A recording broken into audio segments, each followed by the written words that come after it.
د موسی خېلو ولسوالۍ پر پوستو او ودانۍ د شپې پر مهال برید شوی چې دواړو لورو ته مرګ ژوبله هم پکې اوښتې. د 203 تندر لومړی پلې لیوانه په خپره شوې خبرپاڼه کې ویل شوي چې طالبانو د شپې ناوخته په سیمه کې د ملي اردو او پولیسو پر پوستو او همداراز د ولسوالۍ پر ودانۍ ډله ییز بریدونه کړي. خبرپاڼه زیاتوي چې په پیښه کې 2 تن امنیتي سرتیري او 14 طالبان وژل شوي او د 4 امنیتي سرتیرو او 14 طالبانو د ټپي کېدو خبره کوي.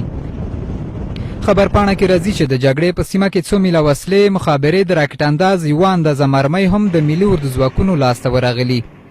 طالبانو د تېرې شپې د برید په تړاو تر اوسه کوم غبرګون نه دی ښودلی او نه هم خپل لوري ته د اوښتې مرګ ژوبلې په تړاو څه ویلي. موسی خېلو ولسوالۍ د خوست شمال لوري ته یوه لرې پرته او غریزه سیمه ده چې لویه دره لري او ګڼ شمېر کلي پکې ودان دي. خو د امنیتي پیښو په وخت کې د اکمالاتو همدا یوه لار هم ځای ځای د وسلوالو له لوري تړل کیږي. ویل کیږي د ولسوالۍ ډېری برخې د حکومت له کنټرول وتلي او د طالبانو تر واک لاندې دي.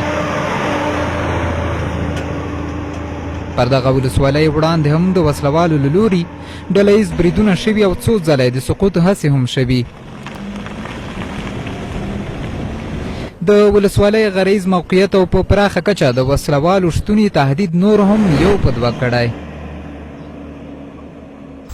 موږ له موسی خېلو ولسوالۍ 2 کیلومتره لرې یو، ځکه وړاندې د لارې په اوږدو کې وسلوال طالبان وخت نه وخت راوځي او د دغې لارې پر سر چیک پاینټونه جوړوي.